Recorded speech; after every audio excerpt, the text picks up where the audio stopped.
If you can understand all of the 10 jokes in this video, that means you are absolutely fluent in English. These jokes sound simple, but they all have double meanings. Little word tricks that us native speakers love to use. So if you don't understand them right away, that's okay. Now here's the fun part. These jokes are going to get harder as we go. The first one is pretty easy. By number 5, you're going to need to think a little bit harder. So stay with me until the end. I want to see how many you can really understand. Are you ready? Let's do it. Joke number 1. I used to be addicted to soap, but I'm clean now. Did you get it? Okay, so this person was addicted or obsessed with soap, which is a little strange, right? Because that's a word that we would usually use with something that you should not be taking. Usually we use addicted with substances. But in this case, we are talking about soap, so it's a little funny. And then they say the punchline. The punchline is the last part of the joke that makes it funny. So the punchline here is I'm clean now. And in English, clean can mean two things. It can mean that now you are not dirty because you washed your hands or your face or whatever. And so you are no longer dirty. But clean can also mean that you are not addicted to something anymore. So you might hear somebody say, I've been clean for 6 months. So the joke makes sense in two ways. The person is clean because they used soap, but they are also clean from the addiction. All right, let's go to the next one. Joke number 2. I know a lot of jokes about retired people, but none of them work. All right, I really like this one because it's short but pretty smart. First, they say, I know a lot of jokes about retired people. Retired people are people who don't work anymore. They are people that used to have a job, but now they don't. They're retired. These are people that are usually above 60 years of age. And the punchline of the joke is, and none of them work. So the punchline has two meanings. When you say that a joke doesn't work, that means that it doesn't sound good. It's not funny. And the punchline is also saying that the people in the jokes don't work. And that is because they are retired. So it's a simple play on the word work. Pretty simple, right? All right, let's go to number 3.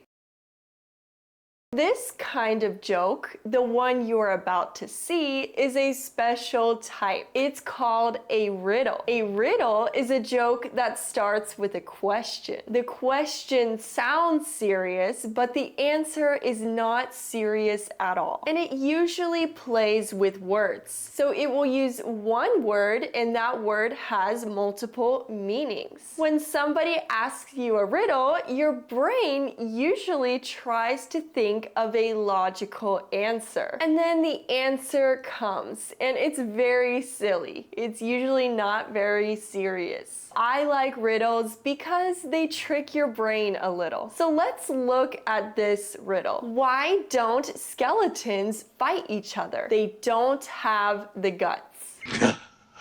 Did you understand? Let's look at it. First of all, a skeleton is all the bones in your body. Okay, and now that you know that, you need to understand the word guts. Guts has two meanings in English. The first meaning is literal. Your guts are all the soft organs in your body, like your stomach, your intestines, all of that. Skeletons don't have those. They don't have guts because they're just bones. But the second meaning is more interesting. When you say that somebody has guts, that also means they are brave.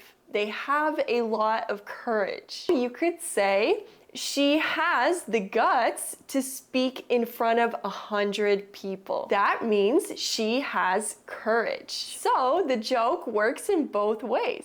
Skeletons don't fight because they literally don't have guts. And they also don't have guts because they don't have courage. They are not brave. So that's the punchline. All right, let's keep going. Here's joke number 4. I used to play piano by ear, but now I use my hands. Did you understand? This joke is pretty silly, but you can learn a lot from it. So let's go slow. The first part says, I used to play piano by ear. If you don't know this expression, it can sound a little strange. Like, what? You played piano with your ear? How? But in English, the phrase play by ear is actually really common, especially in music. When somebody says, I play piano by ear, that means that they can hear a song and then play it on the piano right after. They don't have to read any kind of music. They can just play it. So they're using their ears to try to figure out or understand the notes. That's what the phrase means. Now here comes the punchline. But now I use my hands. And that's the joke. Because of course you use your hands to play the piano. But the person in the joke is saying that they are literally using their ears to play the piano. Like they're putting their head on the piano or something. So before they were using their ears and now they are using their hands to play the piano like a normal person. All right, let's go to the next one. Joke number 5. I got a job at a calendar factory, but I was fired for taking a few days off.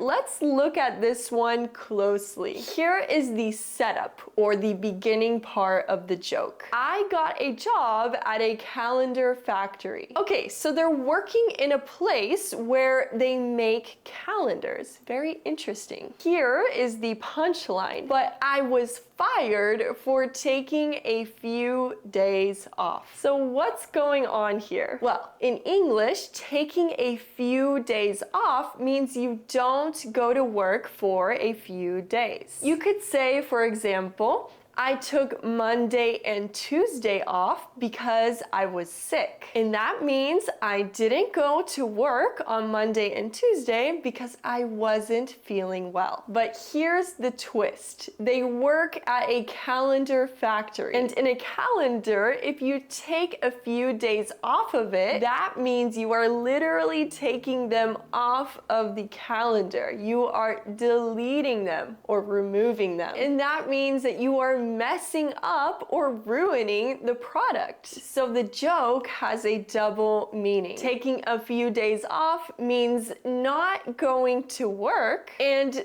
because this person works in a calendar factory and they are taking a few days off of the calendar, that means they are ruining the product. So they got fired from their job for not going to work or for ruining the actual product, which is the calendar. Either way, they are out. They are not able to work anymore. Did you understand it, or was that harder? Well, let's see if you can understand the next one. I'm working on a new English course using a new revolutionary method that I call assisted immersion. And I promise that if you sign up for it, you will improve your English. The link is down below. I'll see you there. Here is joke number 6. This one is a little bit tricky because it has a word that you probably have not heard before. I stayed up all night wondering where the sun went. Then it dawned on me.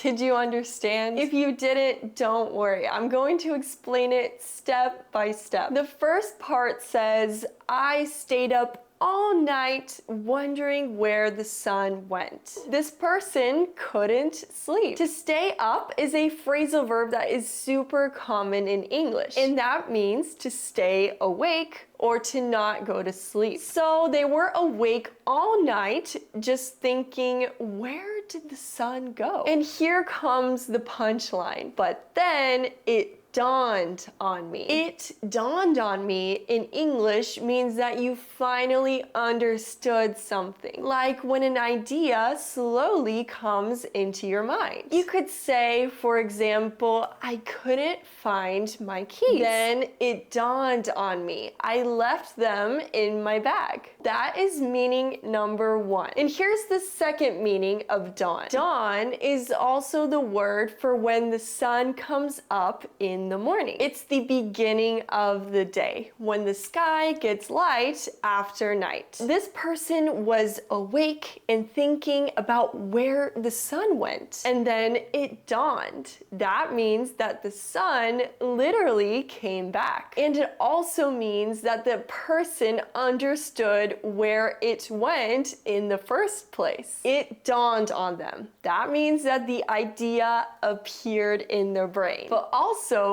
the sun dawned, meaning it came up. So this whole joke is about this one word.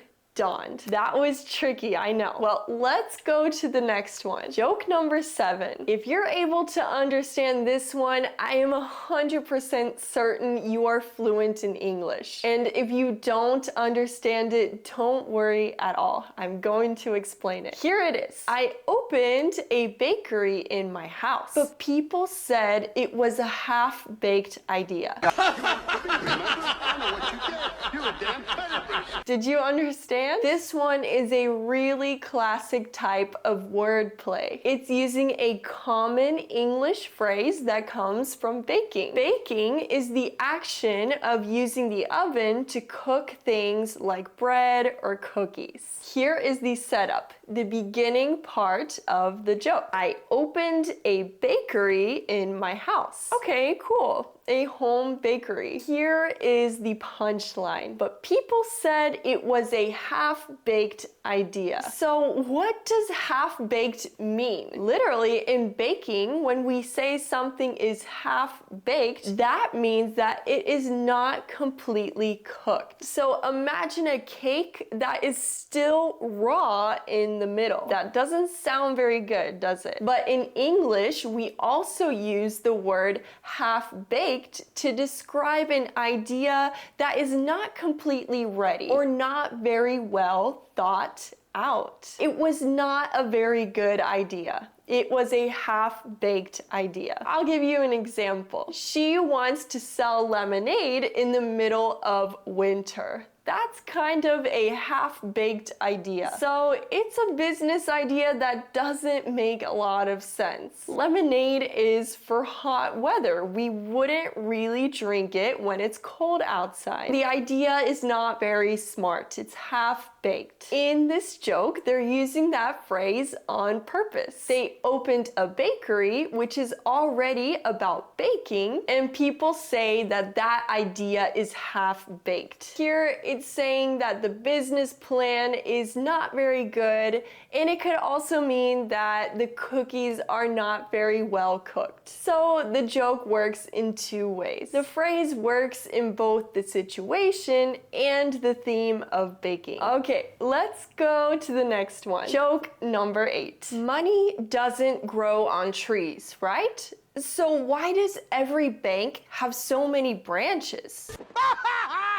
Did you get it? Okay, this one is really funny because it uses a normal expression that you probably already know, but then it adds a smart twist. Let's look at it more closely. So the setup is money doesn't grow on trees, right? This is a super common phrase in English. People say it when they want to remind someone that money is hard to get. Sometimes kids ask their parents something like, "Can I get some new shoes?" And a lot of times parents will respond something like, "You know, money doesn't grow on trees." So that means shoes are expensive and money is hard to get. You have to work for it. So no, I won't get you the shoes. And here's the punchline. So why does every bank have so many branches? Here's the trick. The word branches has two meanings. A branch is a part of a tree. It's the long arms that you see that usually have leaves. But in banking, a branch is a building. Banks have different locations, and each location is called a branch. This joke is smart because it plays with that double meaning. It's referring to tree branches and bank branches. Here's joke number 9. I bet the butcher the other day that he couldn't reach the meat on the top shelf. He refused, saying the stakes were too high.